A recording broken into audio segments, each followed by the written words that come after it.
Thank you, Pooja, and it's great to be here along with my very eminent speaker co-panelists. We have amongst us with us Mr. Pawan, Mr. Pavan Bagaria. We have Dr. Rima Chowdhury, and we have Mr. Navanit Samaiyar. You know, we are going through some very interesting times as business, presenting us a lot of opportunities to work on, to innovate, to deliver not just to India alone, but globally. However, to be able to do so, are we ready in terms of our talent that we really need to do that? Are we ready with our workforce, which are trained, which are capable? So we're talking about capacity and capability both to be able to really back our operations, to back our commitments to our clients, and deliver those to those opportunities. Friends, we are in times where we all know what we've been going through as industry, whether we are IT or IT-enabled services, but as a small, medium business, like any other business, is going through tough times, challenging times. While there are several number of opportunities in front of us, but how are we really managing our need and are able to really attract talent, are able to create talent pool, and are able to really manage that very well by means of skilling and upskilling. You know, it is so important that we are able to deal with this by means of innovating newer ways of creating talent. So there are two things that we are talking here. One is creating the talent pool itself so that we all get access to it. And second, actually making it available to our industries and to our businesses to access it, right? So there are two things that we are talking here. On this very important topic, which is, it's a major point of discussion across the globe today, not just in India alone. Whether whatever size of industry that you are, whether a big, small, or medium, it's a situation for all of us to really handle this very well. Okay, to address that, we have to share their inputs and share their viewpoints and insights. We have eminent speakers amongst us today to discuss on talent needs and skilling imperatives for SMEs, small, medium businesses. Let me briefly introduce to you our eminent speakers. Mr. Pavan Bagaria, he is President HR, IT, Admin and Education with Tata Technologies.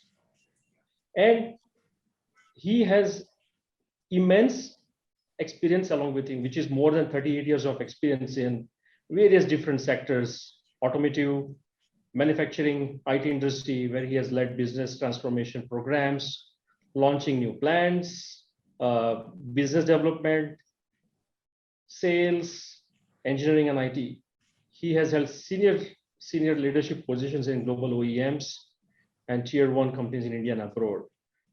Before joining Tata Technologies, Pawan served as IT Director at General Motors International Operations, where he was responsible for IT strategies, business transformation programs, and IT for new plant launches in Asia Pacific region. So we have amongst us Mr. Pawan. Thank you, Pawan, for joining us today. Thank you, Maulik. And I'm sure we'll benefit huge with your immense and rich experience that you have. Thank you, Maulik. My pleasure. We have amongst us Dr. Rima Chowdhury. And again, very eminent leader. We know that she carries immense experience as HR, global HR leader for Datamatics. And having said that, she will share with us today nuances of how do we create teams, global teams, for delivering on the opportunities that we all are looking at, creating leadership capabilities. She has been instrumental in building technology and leadership capabilities in reputed global enterprises like IBM, Sony Pictures, Quinox, In her previous role, she has championed change management in technology and culture space to bring in the right blend of high tech and high touch culture. She has received multiple HR Excellence Awards, including 50 Most Influential HR Tech Leaders 2015 and at a World HRD Congress, Young HR Professional of the Year at Asia Pacific HRM Congress 2009.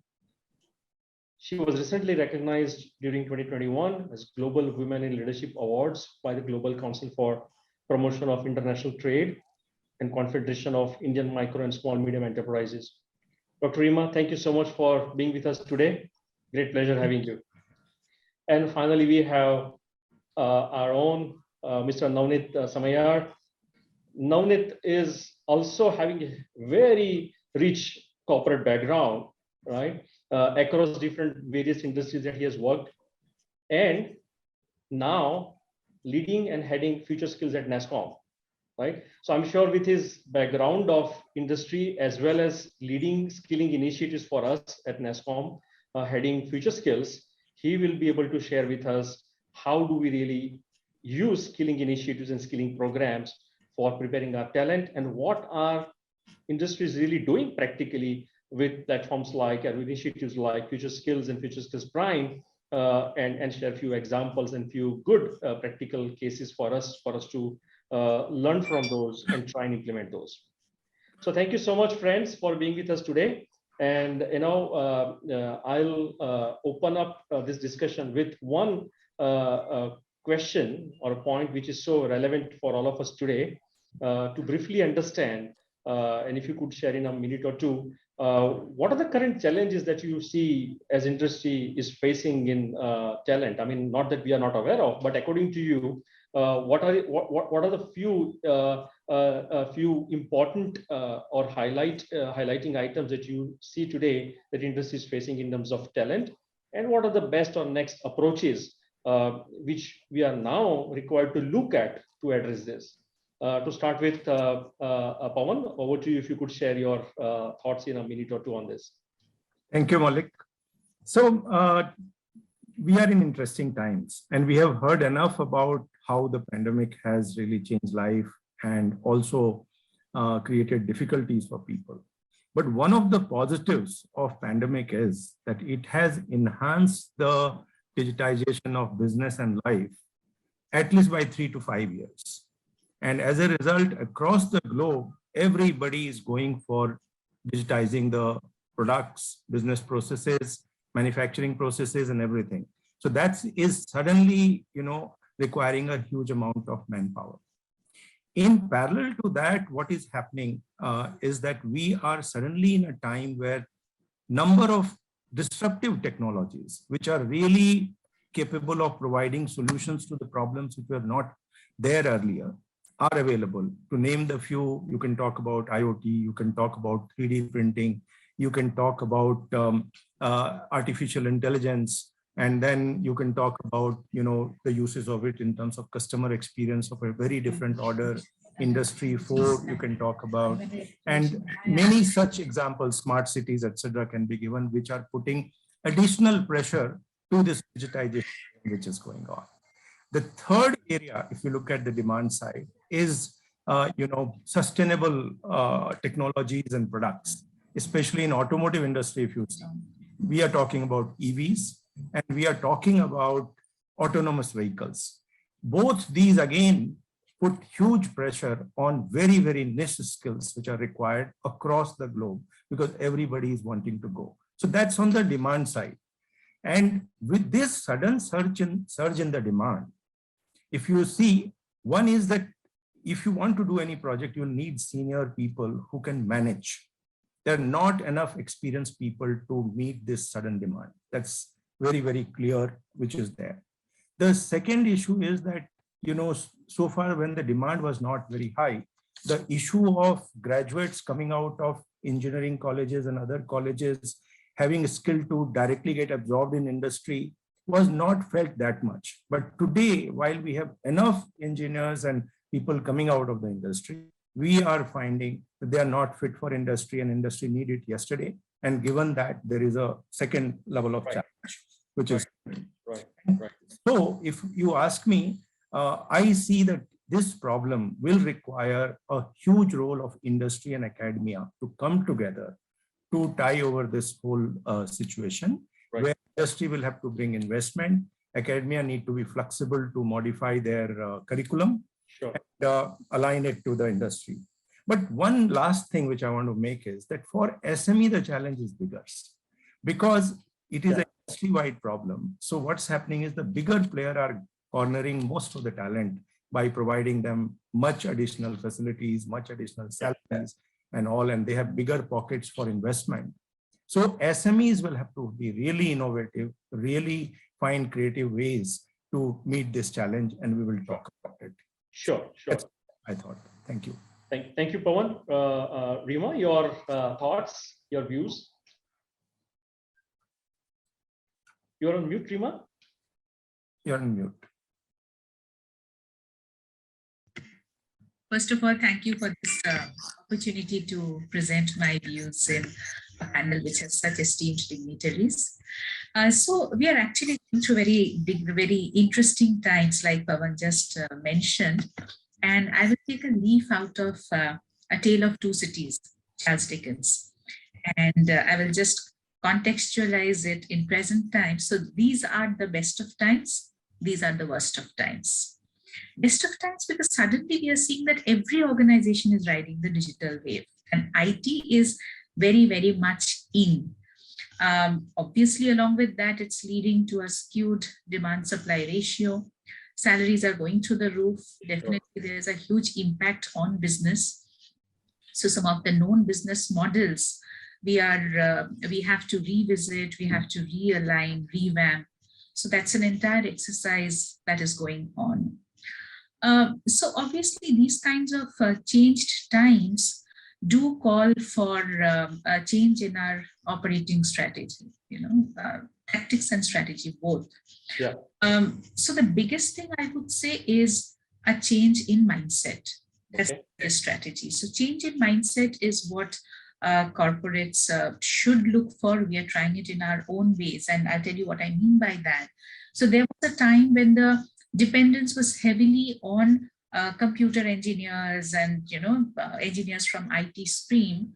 So that is getting changed very rapidly to engineers from any stream and to some extent graduates in any stream with technical aptitude. Okay. So that's one change, and some companies did experiment with this in the past also.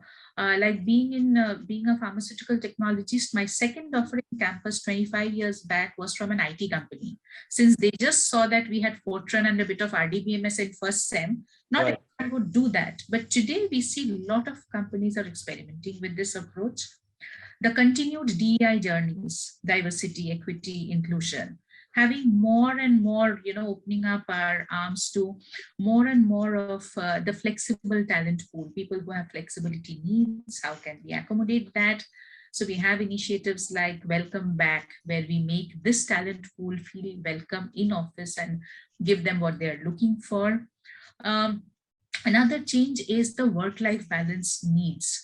I think with the current generation, that has become a paramount need. Gone were those times when, people would be ready to do just anything for their job. So that has quickly changed to value-added jobs, but jobs at my own pace, my own time, at my own convenience. So obviously that has also led to a bit of rethinking. Wellness is the newest metric. So we have employees who are coming in from diverse backgrounds. What are we doing to make them feel welcome and to have them continue the journeys with us? So these are some of the things, and with time, things will unfold more. And I will also share what we are doing in Datamatics to deal with the situation. Thank you, Rima. Thank you so much. Navanit, what are your thoughts, seeing both the sides, how things are being led, of course, at NASSCOM, and also understanding the industry needs. What are your thoughts on this? Navanit, you're on mute. I'm sorry.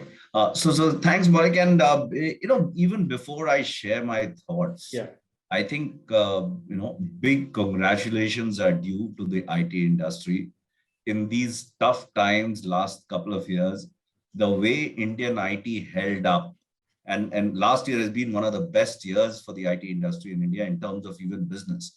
The way the industry held up and the way everybody in terms of employees and everybody else, the way they held up, it will not be an exaggeration to say that we actually helped the world chug along.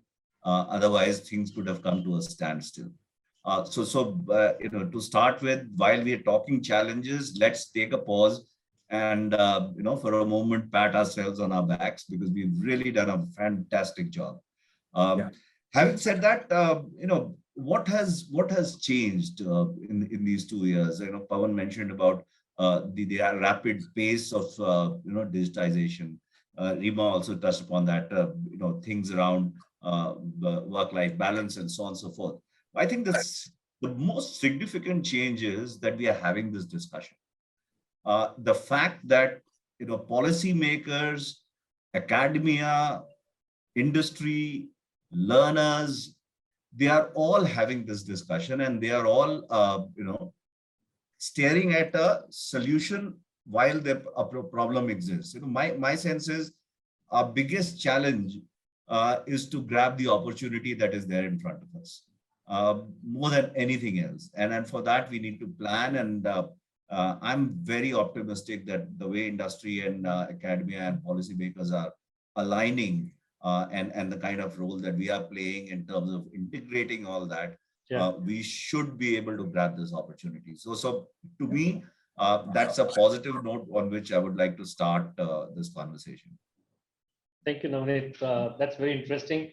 And absolutely, I think we have huge number of opportunities in front of us, and the big questions are really ready as businesses to really grab those and deliver those. Pawan and Rima, you talked about different approaches to be taken now versus what was being done before. For example, should we hire for skill or should we hire for will? Rima, you may want to share something on that, and something which is very interesting that you mentioned also about going beyond STEM students and also recruiting those, or at least increase our funnel beyond the STEM students. But then it brings in a question in terms of what differently that you will have to do to be able to make them ready to be employed, right? And believe me, while we have all understood the training of this students or candidates, training time itself is a huge investment, and in terms of time and effort and money, and SMEs with several constraints around. How do we deal with that? What are the ways to deal with such approach? Because we all know that we need to get there, and we certainly should look at beyond the STEM students. How do we address the situation of what's really required to be done with them to get them employed or get them ready to be employed? Rima, over to you. You may want to share a few things, your thoughts and your experience there. Right. So I think there is skill versus will is one thing that keeps coming up in the lives of talent acquisition professionals or organizations at large. So this keeps coming up, and somewhere I have felt that the self-invest can move mountains. I have seen n number of examples in my career across media and entertainment sector, manufacturing, IT, ITES, and I have seen that one thing can make a huge difference.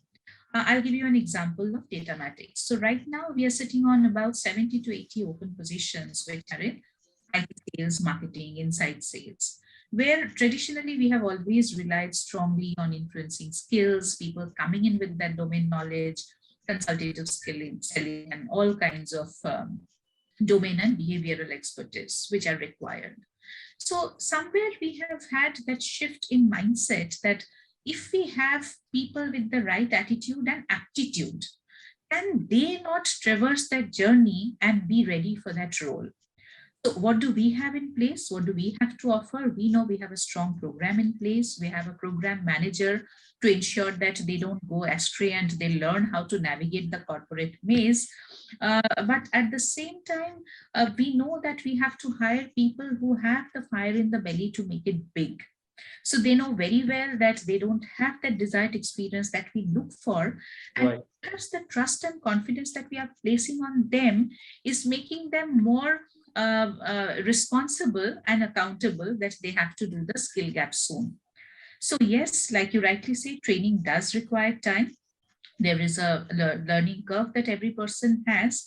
So there, Maulik, our reliance is heavily on the on-the-job training. So while we have a short induction training program in place and orientation kind of, then we put them through rigorous on-the-job training. Within a very short span of time, we even put the incentive schemes which are kind of aligned to what we have with the experienced people, to give them that feel that you're no way different from the rest. So that helps them pick up pace. Also for the non-STEM people, we have experimented heavily with people from other backgrounds. At times, even with undergraduates, we hire a huge pool of people through the government partnership schemes. We train them on US taxation for about 5 to 6 months in a year, and with time they get either absorbed internally or in the big consulting companies. And such moves to a great extent changes the financial demographics of a tier 3 city they come from. Right. We have such examples in various functions, but right now we are doing this heavily for sales and inside sales, as well as in our ITES business. Great. Thank you. Thank you, Rima.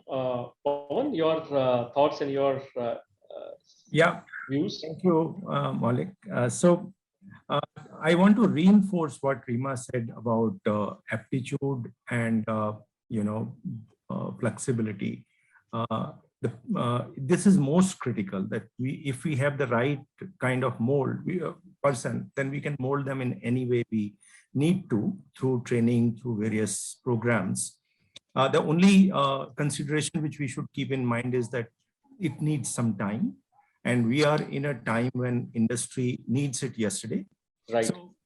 So definitely I agree, and I completely buy the idea that we need to look at people with aptitude, and that can be any stream, and then train them. And there are good tests available to test the aptitude and all that. So we need to do that to immediately enlarge the catchment area, or make the funnel bigger, for sure. Okay. Alongside that, I think what I just spoke, one is that we need to get very well connected with the academia for the immediate needs. And, we need to go to the academy, engineering colleges and others early, and try and catch people at second year, third year, keep them warm, provide them some level of training, some seminars with the leadership of the company, etc. And then select at the end of third year that we will be looking at these 300 people, from where we will be finally selecting at least 30–40%. So that kind of a thing, if we do, then in that case, we have an opportunity to train them. And that's something which we are doing at Tata Technology. The second thing at Tata Technology, which we did, and I will say it was a little late, but now I look at it as timely. So last year we institutionalized what we call it TTL Techversity in our place. This is responsible for technical training. And I'm so happy to talk about it, because after we started, within 2 months, the Techversity has come in full stream. And we have now delivered 750 GTs who have been trained 3 months in various technologies. The niche technology, the general technology, both in engineering as well as in IT. It has also been able to touch 5,000 people from a reskilling perspective, because we have to also see the people we have a responsibility to them. At the same time, we need to bring them up to speed, because experienced people are not available. And that experience always helps the only layer of new technology we need to bring in. And so we are trying to do that also for them. Then lateral hire. Now, as Rima said, the salaries are going through roof. We are paying 100%, 150%. So that's not sustainable. While we are doing it for critical needs, but we have to do this from a in-house perspective. Then contracts, etc., are standard ways of this thing. Then we are owning our own learning platform, and we are investing heavily in making the courses very relevant for today's need. And they are available 24/7 to people. We have also connected with LinkedIn Learning, NASSCOM platform, and we are offering these to our people for constant upgrade of their this thing. There's one more thing I want to talk about. We have a CSR program, we call it Ready Engineer. And this program we are running in number of engineering colleges in Maharashtra and Karnataka right now, where we give them the product engineering knowledge for automotive in the form of courses which are directly relevant for industry. And people from our company come and teach teachers, and then they in turn teach. Many of the colleges have adopted it as one of the full credit program also within their courses. And then we are giving preference to such people when it comes to recruitment, and others also find them value added. So that's something which we are doing. And the other thing which I want to talk about is, you can keep getting people in, but unless you have your leaky bucket controlled, today attrition, the industry has seen to the level of 50%. There are areas where we saw attrition of 40%, and some areas 15-20%. Now, that actually points to issues of engagement. Like Rima talked about work-life balance and feeling wanted and all that. So we are now completely transforming our employee experience processes. And one of the things which we started, and one can look at, there is a startup in Fido. They have a product called Amber. This is a digital listening officer. So we have opened it up in the whole company. So it goes to employees and talks to them and tries to find out what they are feeling, what we are doing and all. And then we are analyzing every input. Like we started in November, and today we have about 6,000 employees who have responded to it. Right. So what they are saying, based on that, we are now building our strategies in terms of retention. I think not only we need to source people, but retaining is going to be the key. You keep getting people who don't know your processes or your organization. So retention is going to be one of the major things which we need to see. Attritions need to be brought down. Thank you, Pawan. That brings to a very interesting point that there has to be a right balance of new recruits, of course trained, and then the experience as well that you need along to work on any client delivery that's really required, or any services that you want to really provide. Now, there is always this dilemma, to what extent you should really have this right balance of new people and then of course experience as well. And world always looked at, we need more experience on the team, and where is that? Now that immediately brings in a point that how do we get that on table with new freshers and new recruits being there? Should we start early? If so, how early? What is it that really we can do, which is counted as an experience, and they gather that as capability, which can then be useful as you deploy that individual to work. Navanit, you have any thoughts on that? Yeah. So actually, very interesting points both Rima and Pavan made. Going to the academia, and like I mentioned in my opening remarks, also the industry academia engagement that we see today is much better than what it used to be. But is it enough? Answer is no. There are many IT industries, and I want to take them their example, where they have now gone ahead and they've selected 50, 60, 100 colleges, and they've adopted students in the 7th and the 8th semester there. And after that, and we are partnering with them using the FutureSkills platform. So we are helping them develop skills as the company needs. And more importantly, they are working on live problems of the companies that have adopted them. So to the culture issue and to the, readiness to get to production independently issue, this solves dramatically, because you're actually utilizing the last year of that student in the engineering to almost align with what you need at the workplace. So they are much faster in terms of being independently productive. The point that Rima was making, I actually want to give you a specific example.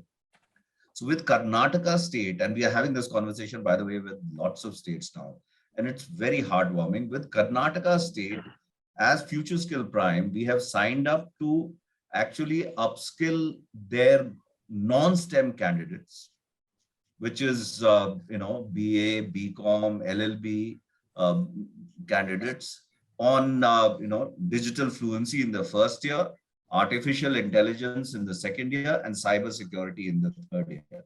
Imagine 5 lakh students per year coming out with no technology background, entering an organization as HR professionals, as accounting professionals, as whatever else. Maybe some of them will move into actual production as well, having an appreciation of AI, having an appreciation of cybersecurity, what transformational change they can bring to an organization. And my last point, Maulik bhai, and this is something that we're talking to the industry, and the industry will have to start looking at things a little differently. So, while there is always a use of the word experience, I think experience word will have to, over a period of time, get replaced with the word skill. It doesn't matter if you have 20 years of experience, as long as you don't have the skill that I'm looking for. And skill would then translate itself into, at some stage, and I'm hoping that stage is fast enough, into gig. So what stops, for example, a micro or a small medium enterprise, hiring somebody for his AI skill for 3 hours a day, and the person works in 3 companies. His skill is leveraged specifically for that skill that he brings in, and after that there is a whole assembly line of people who carry on with what he's inputted. Those models will have to evolve, and industry, academia, us at NASSCOM, we'll have to sit together and think of how we can, evolutionize and revolutionize the way we are looking, the traditional way in which we are looking at people, people will force that change. Is my sense. So lots of very exciting times, Maulik bhai.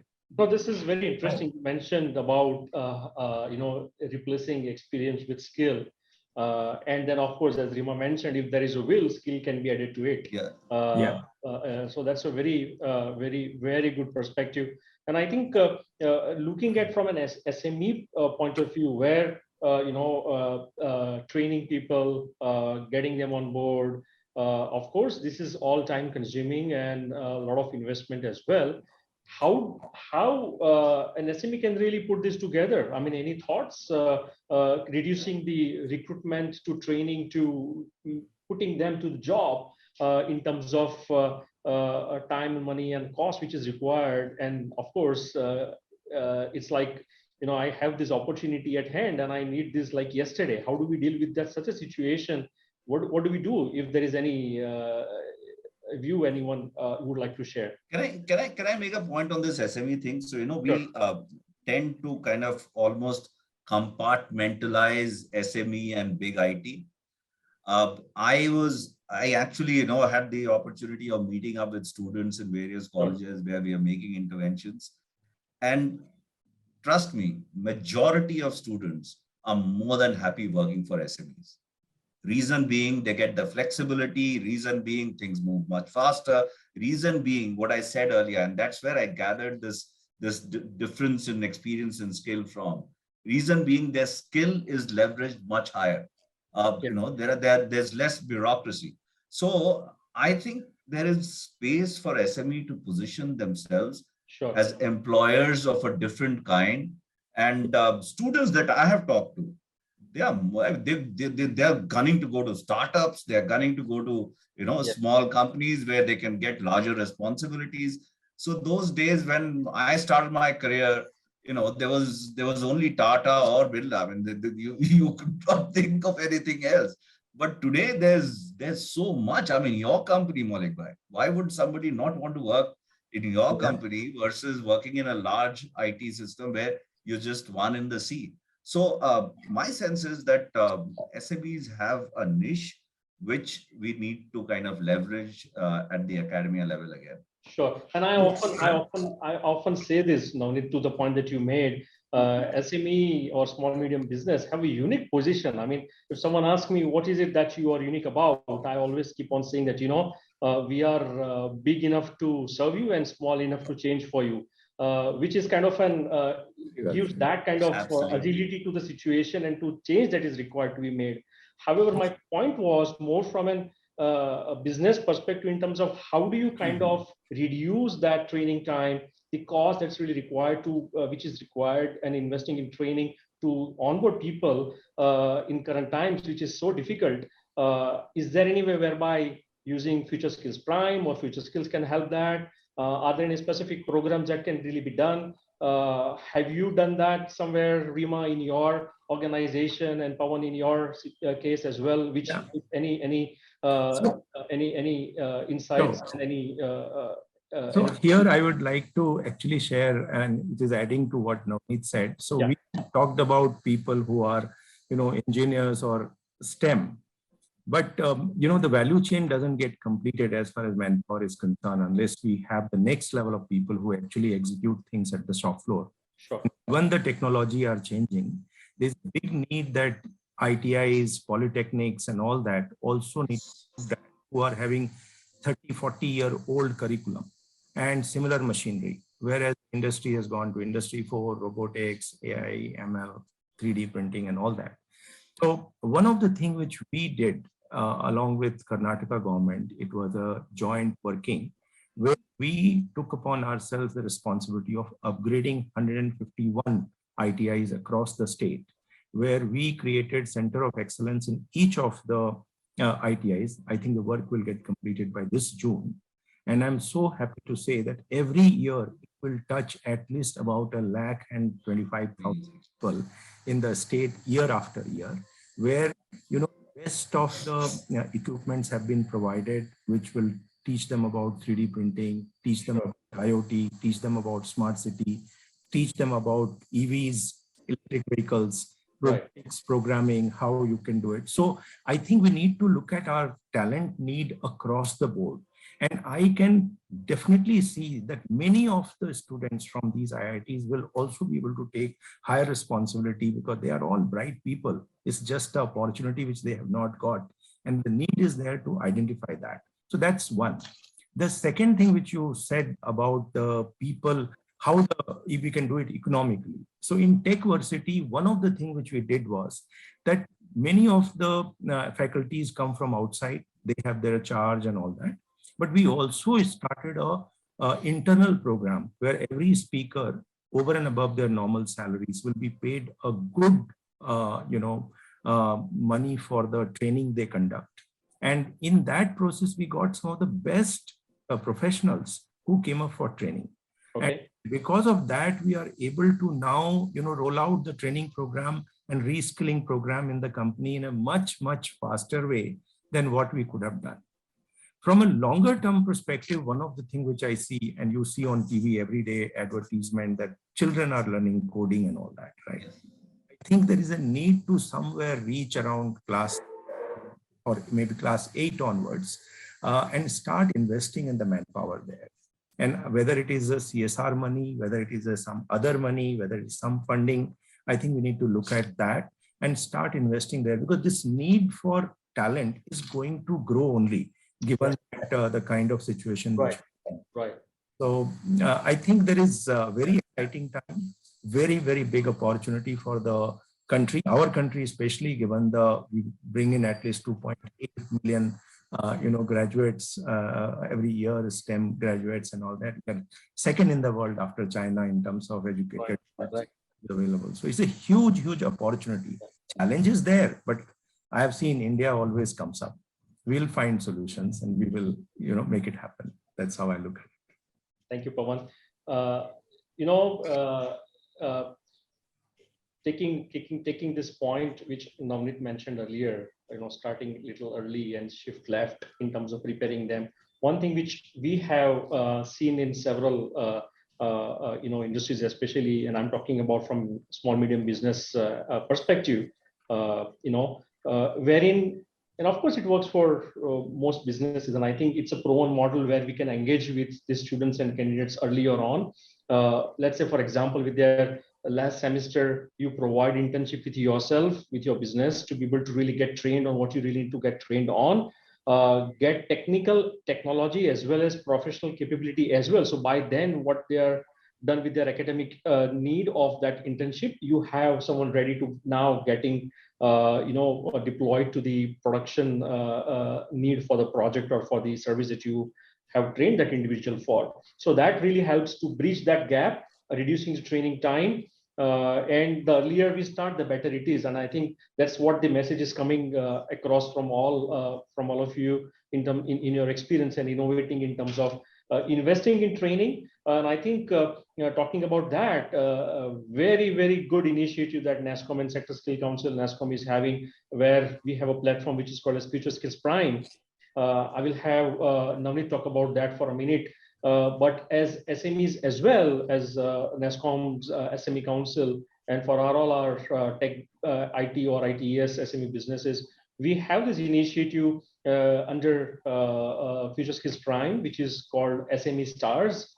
Stars meaning it's an abbreviation for the purpose, which is skilling and training for advanced readiness and success, which has been curated specifically for all our small, medium businesses. And I certainly would urge and request all our small, medium businesses to have a look at it, which is under FutureSkills Prime. We have been running registrations for that for our own employees to be part of this initiative. And I must request you all to really take advantage of that. This can then be used to kind of plug in into your internship programs with the students to get them ready much earlier in time, so that they are ready for the job when they are really recruited, or you have put them on job at that point in time. Navanit, you may want to talk about some specific initiatives there. You're on mute again, Navanit. Thanks, Maulik bhai. And actually, you are a better advocate of FutureSkills Prime than me. so because you are the user. But having said that, just for the benefit of the listeners of this chat, we have. This is an aggregator platform where we've got content from the industry for the industry. So there are 10 learning pathways for top technologies, the new age digital technologies, the usual ones, AI, IoT, 3D printing, and so on and so forth. But more importantly, and I actually want to focus on that, on the will point that Rima has been reinforcing, we also realize that the new age soft skills are changing, and they're changing dramatically. So for example, project management and use, agile project management, using agile technologies in project management is something that probably was not applicable some time back, but now it is a core part of your existence in an organization. Design thinking, innovative thinking. So design and innovation, agile, project management, product lifecycle management. Technologies are changing dramatically every, once in few months. So how do you keep pace with changing times in terms of your product lifecycle? So all of that in a soft skill stream also, we have about 10 learning pathways. And we think, like you said, if you go left and start adopting both of these, then we'll have more ready manpower available. Great. Thank you. Before I have one more thing to add, I would like to hear from Rima and Pawan as well, as a final comment or a note on this discussion that we have. Go ahead, Rima. Yeah. So this aspect that you had mentioned earlier, which is experience versus skill. So I just wanted to talk a little bit about the skill part. So I think somewhere we HR professionals also have a major role to play here and make that shift. It has already happened. It's happening also. But I'm talking about making that shift from compliance to growth and development. Are we telling the people, the junior, the freshers who are coming in, that you have to complete the FutureSkills Prime courses that we have put up for you? Okay. Otherwise, you will get stuck somewhere. Are we saying that? Or are we saying that as a professional, irrespective of where you are, whichever company, whichever setup, if you invest in yourself, you will derive immense benefit out of it. Right. So one aspect which I use quite a lot is how the 4 quadrants of our life are aligned. The physical quadrant, the mental quadrant, the emotional quadrant, and the spiritual quadrant. So when we develop ourselves and develop our skills, that gives rise to so much a feeling of professional well-being in us that can make us run the extra mile. And the other aspect is, no matter how senior we are, the 4 stages of learning, which is from your unconscious incompetence to conscious incompetence to conscious competence and unconscious competence again, when we traverse this journey, if we are not careful, if we are not into that constant practice of skilling even ourselves, it doesn't take time to slip back from unconscious competence to unconscious incompetence. So the skill imperative is there all across levels, across skill sets, and we should be mindful of that. Absolutely. Very well said. Very well put. Very well put. Very well put. Very well. Pawan, your thoughts? So I completely agree with what Rima, the way she articulated. It's really great. I will just add to maybe another aspect, and I think we talked about it earlier, that is need for change in the mindset. Right. First time the industry is experiencing, earlier the organization used to be at a commanding position. I am giving you a job. Now, whether the employee will choose me and join me or not is the big shift which has happened. The employee commanding position. And so it requires, huge change in the mindset of the organization, HR people, the managers who are managing talent, that these are valuable. We need to take care of them. We need to ensure they are in. We need to be sensitive about their needs and all that. So that is a big change, because this is industry today has, especially in the tech industry, the problem is the soft skill in the managers are also relatively limited, I must say. And because of that, the management of manpower becomes challenge. And I need to hugely train our managers in soft skill, in doing one-on-one with people. Right. The signals and seeing that how do we manage our people. So that will be another dimension to that which we have discussed, which we need to look at. Very well. And we need to really. Yeah, no, that's very important. And I think this sums up very well for our discussion that, we certainly need to look at things differently, where we should look at hiring for will, not just for skill. And for skill, you certainly, of course, get trained, upskill, and start early, shift left. Earlier, the better you are. And how about example is how about really having your recruitment integrated with the internship program, so that you get an opportunity to kind of train them much earlier in time. So you gain, as business, we gain in terms of their capability built in the way we want, and with lesser investment and with lesser time. That I believe is a great outcome of this discussion today. One thing which I would like to really let our friends know, all our SME businesses and members know, that we are organizing and going to have exclusive job fair for small medium businesses. And when we talk about small medium businesses, Rima, Pawan, and Navanit, we are talking about future unicorns here. Right, so that's the positioning. That's the real, point that we are making, that you're going to work for future unicorns. A lot of opportunities are coming your way. We are going to have more than 100 or 100 plus businesses going to be part of this recruitment drive through this job fair. It is happening on 5th of April, 2022, and we are going to see more than 3,000 career opportunities coming out through that. And outreach has already started happening to all these colleges, students, and to businesses as well, to participate and find their talent from this great initiative. And this is not going to be a one-time thing. We'll certainly start here, and also, of course, take it forward with some learnings from this job fair as well. But thank you so much again, Pawan, Rima, and Navanit, for sharing your very valuable insights. And I'm sure it will be very useful. It's going to be very useful for our businesses, for our small medium businesses, including our universities as well, as they should know where they should start preparing and how they should start preparing the students and and have them better as they are presented to the recruitment opportunities. Thank you so much again. Thanks. On behalf of NASSCOM, on behalf of NASSCOM SME Council and entire NISC 2022 team, thank you again. Thanks very much. Thank you, Maulik. Thank you. Thank you. Thanks, everybody.